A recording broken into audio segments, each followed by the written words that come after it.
Hey guys, welcome to World Civilizations with me, Mrs. Ward. I'm so excited that you are here with me today. Um, let's go ahead and get started, right? So, today's lesson is on the division of Germany. This is something that I've always been really interested in. Like I mentioned last time, I love the Cold War. This is probably one of my favorite parts about the Cold War, which is why even though in your textbooks there's like maybe half a page on this, I'm going to spend like a lot more time going into it and talking about it. So we're talking about the division of Germany today. I'm kind of sad that we're not all together because I had this awesome activity planned from the beginning of the school year that it was going to be like as epic as that one time that we did the Olympics in class, except this would have been for like the whole week. My plan was to like divide the classroom with my mom's a photographer, so she has these giant photography backdrops.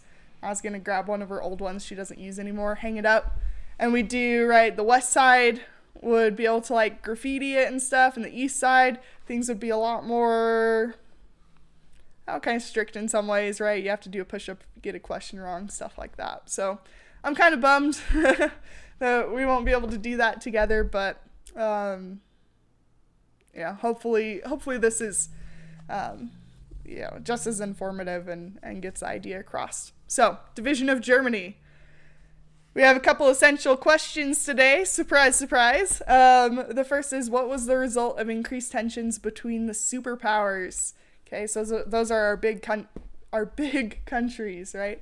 Number 2, what was the purpose of the Berlin Wall? Number 3, how and why did people escape the GDR? And number 4, what happened to the Berlin Wall in 1989? So first we have to start with the end of World War II in Germany, right? So Germany lost the war. And a lot of the Allied nations, they were disagreeing, right? And they come up with a final peace treaty after World War II that resulted in Germany being split up into 4 different countries in 1945. So we're going to see a piece that will go to France, a piece will go to Britain, a piece will go to the United States, and a piece will go to the USSR, which is the Soviet Union. So each of these countries gets a piece, and they're in charge of like all the government and administration in that area. I have a map on this next slide, page, whatever it is. So here you can see a little bit better, right? So we have the 4 different pieces of Germany, right, after they're divided up. If you notice on this map over here, so we have Berlin. Berlin was also split up into 4 different parts. So Berlin is the capital of Germany, right? So we have West Berlin, which is occupied by the French, the British, and the Americans. And then East Berlin, which was occupied by the Soviets. And notice that West Berlin is located inside of East Germany. Okay, it's surrounded by the Soviet Union rule, their military. Okay, so Berlin. The Soviets actually really wanted all of Berlin to themselves, and so they tried to blockade part of Berlin, the western part, those occupied by the other countries. That'll end up being foiled by an airlift, which is where planes are used to get supplies to that place. And in 1949, Germany will be divided up into 2 parts. So we'll see Western Germany and Eastern Germany. And we'll get there. This is a little blurb from an article. I put the link to it in the speaker notes of this slideshow if you're interested in reading more. But I'm going to go ahead and read this. In June 1948, the Russians, who wanted Berlin all for themselves, closed all highways, railroads, and canals from Western-occupied Germany into Western-occupied Berlin. This, they believed, would make it impossible for the people who lived there to get food or any other supplies, and would eventually drive Britain, France, and the US out of the city for good. Instead of retreating from West Berlin, however, the US and its allies decided to supply their sectors of the city from the air. This effort, known as the Berlin Airlift, lasted more than a year and carried more than 2.3 million tons of cargo into West Berlin. So here's a picture of some kids waving to one of those planes that were used during the Berlin Airlift. Also a fun fact, during the years of the Berlin Airlift, which was 1948 to 1949, a plane either was landing or taking off every 30 seconds in West Berlin. So lots of planes, lots of goods, and it has a tie back to Utah. What? The Candy Bomber. So Gail Halvorson is from Utah. He was best known as the Berlin Candy Bomber or Uncle Wiggly Wings. He gained fame for dropping candy to German children during the Berlin Airlift from 1948 to 1949. And kids would always know if it was his plane because he would kind of, tilt the wings a little bit, right? Wiggle them a little bit so that they knew it was him and they could go out and, catch a candy bar that had like a little handkerchief parachute on it. Really cute story. Really awesome. I linked, so there's video here from PBS that talks a little bit more about the Candy Bomber, and this is one of the videos that makes me tear up every single time. Yeah. Because it's just so adorable, and I'm starting to tear up just thinking about it. So we're going to move on. So West Germany will be created in September 21st, 1949. Essentially, the American, British, and French zones will join together and create its own government.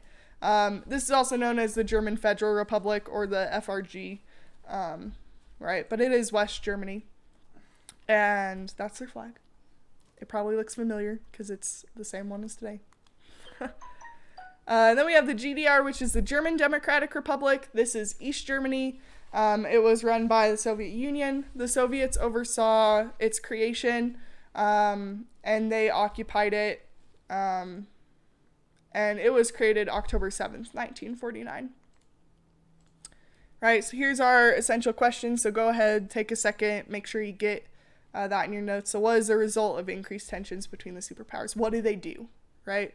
What do France, Britain, the United States, and the Soviet Union do? Okay, let's take a second. Write that down. All right, and pause the video if you need more time. So now we're going to get into the real juicy good stuff. So the Berlin Wall. So the Berlin crisis is going to be from 1958 to 1961. November 10th, 1958, the leader of the Soviet Union, the Soviet Premier, Nikita Khrushchev, delivered a speech in which he demanded that the Western powers, the United States, Great Britain, and France, pull their forces out of West Berlin within 6 months. This ultimatum sparked a 3-year crisis. Once again, Soviet Union wants all of Berlin. United States, Great Britain, France don't want to do that, and so there's going to be some tension between them.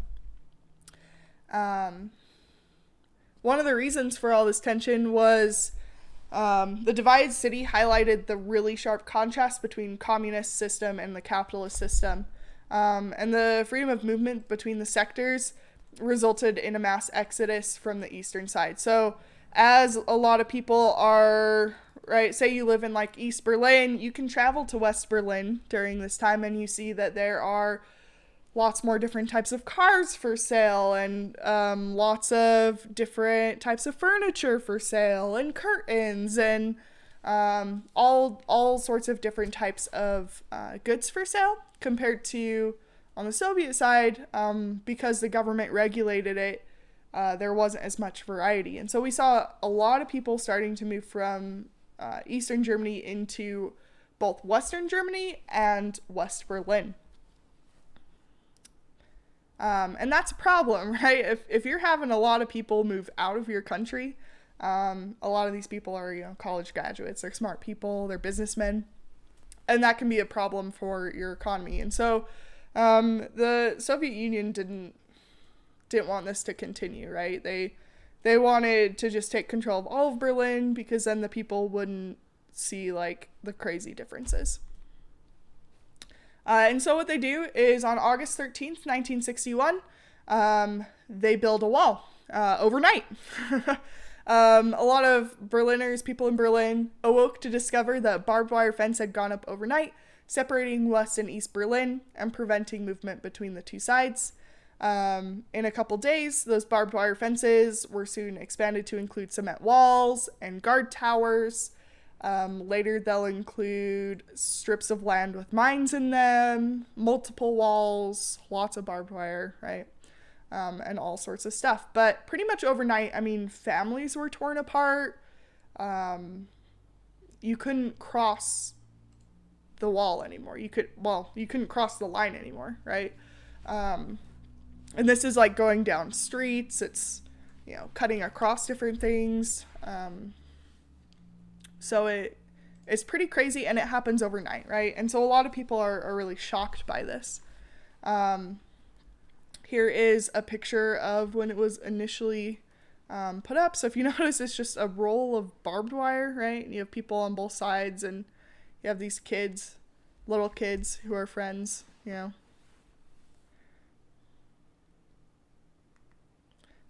This is a picture of after a couple days of being put up, like the first initial brick wall.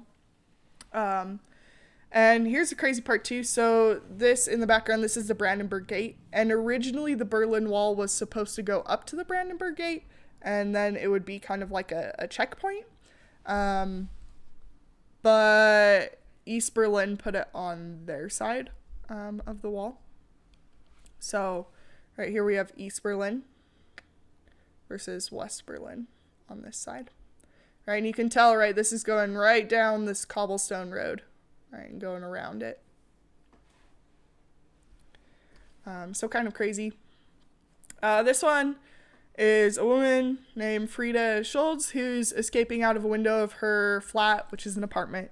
In September of 1961, her apartment building was designed to be in East Berlin, but the street in front of the building was West Berlin. So she opened the window, right, and climbed down / jumped down so that she could be in West Berlin instead of East Berlin. All right, here's the essential questions again. So what's the purpose of the Berlin Wall? What is it meant to do? What is it meant to separate?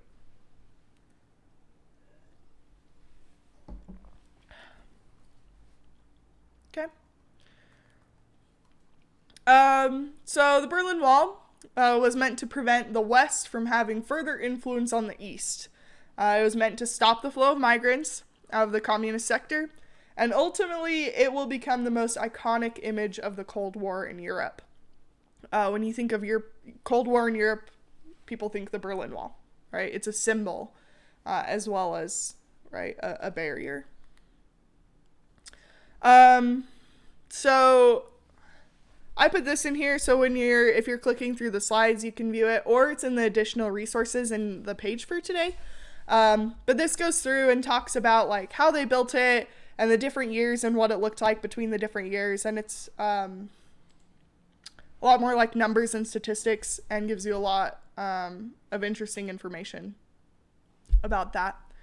In 1963, so 2 years after the Berlin Wall was put up, President Kennedy, so JFK, John F. Kennedy, right? President Kennedy will visit the Berlin Wall and make his famous "I'm a Berliner" speech next to the Berlin Wall. And I'm going to read this quote. It says, "There are many people in the world who really don't understand what is the great issue between the free world and the communist world. Let them come to Berlin.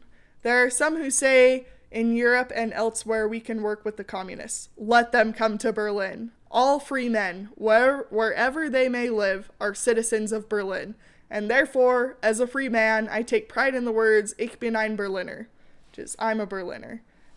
So he came and said that in 1963, and everyone kind of laughed about it because a Berliner, if you like went to Germany and you're like, oh, a Berliner is a jelly-filled donut. Yeah. So President John F. Kennedy, in German, said essentially, I am a jelly-filled donut, to a bunch of Germans, and it was on international TV, on a bunch of news, stuff like that. So kind of funny. Right, here's those essential questions again. If you want to pause it, write stuff down. It's a great opportunity to do that. So in the Berlin Wall, so it wasn't just solid all the way around, so they did have some checkpoints. We have 3 main checkpoints, actually. So we have the checkpoint at Helmstedt, which is known as Checkpoint Alpha, Dreilinden, which is Checkpoint Bravo, and in the middle of Berlin, they have Friedrichstrasse, which is Checkpoint Charlie. Checkpoint Charlie is going to be probably the most famous of those ones because it's going to be used by like a lot of diplomats and like famous people who are not German, right? Going through in this area. Checkpoint Charlie's still it's a pretty famous spot. If you go to Berlin, it's there's like lots of tourist stuff around there. There's a whole museum about the Berlin Wall there. It's actually really cool. I recommend going and seeing it. The museum that talks about Checkpoint Charlie, a lot of it's actually about how different East Berliners, right, East Germans, cross the wall to get into West Berlin. At least 171 people were killed trying to get over, under, or around the Berlin Wall.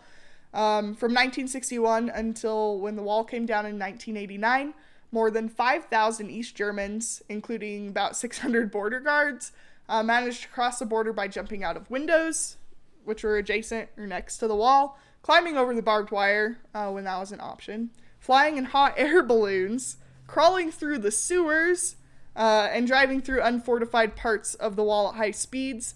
You'll also see lots of tunnels, and in particular, I remember in the Checkpoint Charlie Museum, there's like a car that like they would like put a person like inside the seat of the car and have like another person like sitting on top of that seat. So they were like smuggling people right into West Germany. Lots of crazy stuff going on. This is a picture of people, right, hiding in vehicles and stuff to get through Checkpoint Charlie. This one is pretty crazy. So we have these two guys, Michael Becker and Holger Bethk. Anyway, so they crossed the wall in March of 1983. So one of them fired an arrow with fishing line from an attic in East Berlin to a house across the wall. And then the one guy's brother, who already had escaped, got the arrow, reeled in the line, connected it to a steel cable, and then they, used the fishing line to pull the steel cable across and connect it. So he had a steel cable across the stretch, and then they ziplined on wooden pulleys across the wall to escape. There's also a movie called Night Crossing. This is the trailer for it, but this is a family. It's actually two families that they use like everyday products, household stuff, and they build a hot air balloon and escape using a hot air balloon, which is pretty crazy. And this is based on a true story. There's actually, I think, a couple people who actually did similar things.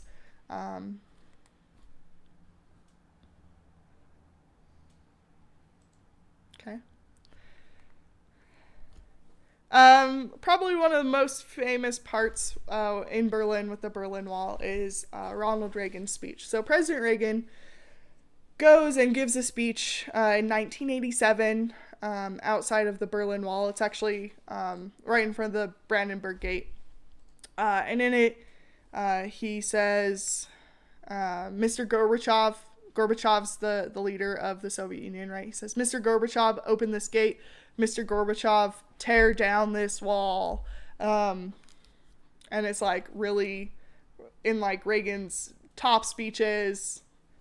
It's all over in pop culture. Right. And so I've linked a little video above, where you can watch him saying these words. Because Reagan's a pretty cool dude. He's like a movie star and stuff. So, yeah. The Berlin Wall will stand until November 9th, 1989, when the head of the East German Communist Party announced that citizens of the German Democratic Republic could cross the border whenever they pleased. There's actually lots of interesting things about this, because it was just in like the most boring press conference ever, and the member of the press was like, hey, when is this gonna be a thing, you know, like, you just said they can cross, and he looks at his notes, and he was just like, oh, according to this, it says immediately, and then it was supposed to be like,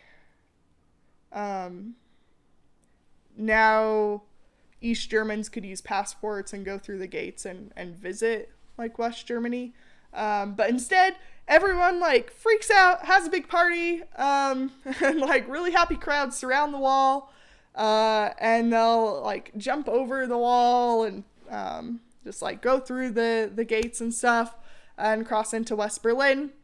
A lot of people will also bring hammers, pickaxes, and start to tear down the wall themselves. It's a giant party. Here's a picture. Lots of people standing on the wall. And if you actually see, so there's people standing on the Brandenburg Gate, which is really, really tall, by the way. The walls that they're sitting on right there are roughly, I think they're 12 feet tall. They might be a little bit taller, but they're definitely like 12 feet tall. Right, so they're climbing up on it, they're partying, there's a bunch of concerts that go on that night, right, and they're starting to, like, tear down these walls. There's actually some really, I think it's kind of funny, David Hasselhoff claims that he's one of the reasons that the Berlin Wall fell. Yeah, that's a whole thing. Anyway, more essential questions. Right, take a look at those. What happened to the Berlin Wall in 1989? And that ends that. But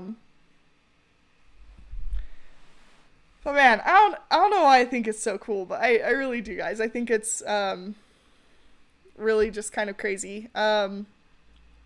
My dad was actually in Germany around the time that the Berlin Wall fell. And after it fell, you know, I mean, they didn't just, like, tear it all down at once. They, like, went in and, like, took out, like, pieces in different places, to make kind of, like, gateways, essentially. It was a big wall. It took a long time to take down. And so after it actually got, like, torn down or whatever, my dad actually went and carved in, like, Utah State is number 1, like, USU, you know, like the college, in the wall. And I grew up with that picture in my house, and, I don't know, I always just thought it was really cool. So, let's see. Oh, and then in college, I actually had a class where this is my textbook. It's They Divided the Sky, which is a novel by Krista Wolf. And it's about this couple who is living in East Germany between 1960 and 1961, which is, you know, when the wall is, like, going up and all these things that they're experiencing. And so, I don't know. I think it's really interesting. Hopefully you guys, that kind of rubs off on you. And I can tell I'm really excited because I'm talking kind of fast. So if you're on YouTube, remember you can slow down the speed so I'm not talking so fast and you can actually understand me. But yeah, if you guys have questions, please reach out to me. Yeah, I'd love to talk more about this. Or tell you more about what I know about, like, the Berlin Wall and Berlin and stuff like that. I don't know. it's really fascinating to me. And I'll add a lot of videos in the additional resources today. So if you do want to learn a little bit more or find out a little bit more, right, those will be some good places to start as well. So I hope you guys have a great day. Go outside, breathe some fresh air for a minute. Look at the sun. Okay, don't look at the sun. That's bad for your eyes. But look at the sky. Anyway, have a great day, guys.